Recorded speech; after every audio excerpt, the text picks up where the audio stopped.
1/4 teaspoon மஞ்சள் தூள், கல்லுப்பு 1 ஸ்பூன், இஞ்சி பூண்டு பேஸ்ட் 1 டேபிள் ஸ்பூன் ஆட் பண்ணி, கொஞ்சம் ஆனியன், கொஞ்சமாக தக்காளி இதெல்லாம் போட்டு நம்ம நல்லா ஃபஸ்ட்டு மட்டனை வேக வச்சு எடுத்துக்கலாம்.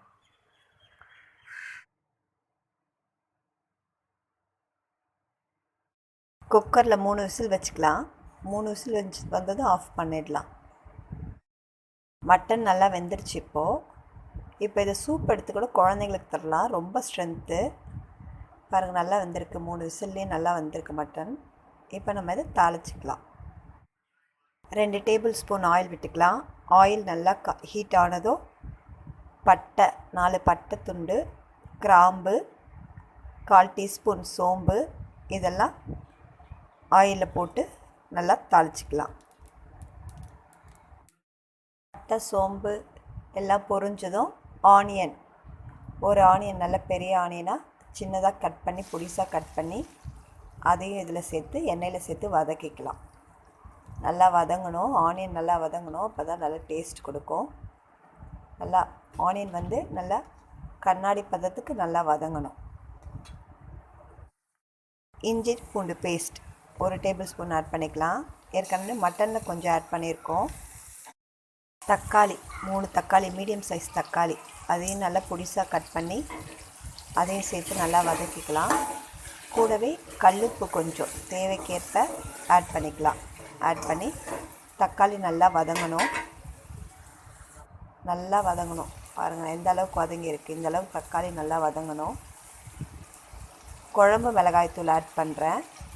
3 டீஸ்பூன் குழம்பு மிளகாய்த்தூள். உங்களுக்கு எவ்வளோ காரம் தேவையோ அதுக்கு தகுந்த மாதிரி நீங்கள் ஆட் பண்ணிக்கோங்க. அந்த பச்சை ஸ்மெல் போக, அந்த மிளகாய்த்தூள்லாம் நல்லா பச்சை ஸ்மெல் போக நல்லா வதக்கிக்கணும். நல்லா வதக்கி இந்த மாதிரி இருக்கும்.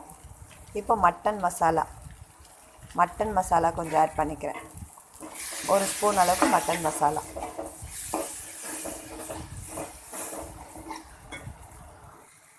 இப்போ வேக வச்ச மட்டனையும் இதில் சேர்த்துக்கலாம்.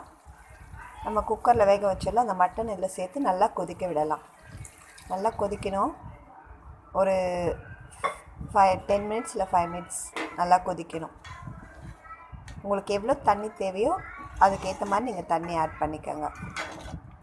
இது நல்லா கொதிக்கணும். இது நல்லா கொஞ்சம் கொதித்து வந்ததும் தேங்காய் அது கூட 1 டேபிள் சோம்பு, கசகசா இதெல்லாம் நல்லா ஃபைன் பேஸ்ட்டாக அரைச்சி அதையும் இதில் நம்ம ஆட் பண்ணிடணும். தேங்காய் பேஸ்ட் இதில் ஆட் பண்ணி ஒரு 5 மினிட்ஸ் கொதிக்கலாம். நல்லா கொதிக்க வச்சுக்கலாம்.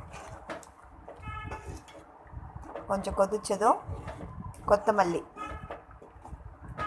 ஆட் பண்ணி ஸ்டவ் ஆஃப் பண்ணிக்கலாம். அவ்வளோதான், நமக்கு ரொம்ப டேஸ்டியான மட்டன் கிரேவி ரெடி ஆயிடுச்சு. இது சப்பாத்திக்கு, தோசைக்கு, ரைஸுக்கு கூட ரொம்ப நல்லாயிருக்கும். நீங்களும் இது மாதிரி உங்கள் வீட்டில் ட்ரை பண்ணி பாருங்கள். ட்ரை பண்ணி பார்த்துட்டு எப்படி இருக்குன்னு சொல்லுங்கள். பாருங்கள், குழம்பு எவ்வளோ நல்லாயிருக்கு பார்க்கவே.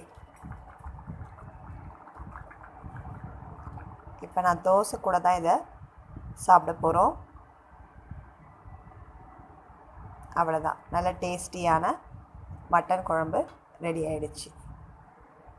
இந்த வீடியோ உங்களுக்கு பிடிச்சிருந்தா லைக் பண்ணுங்கள், ஷேர் பண்ணுங்கள், மறக்காமல் நம்ம சேனலை சப்ஸ்கிரைப் பண்ணிக்கோங்க ஃப்ரெண்ட்ஸ்.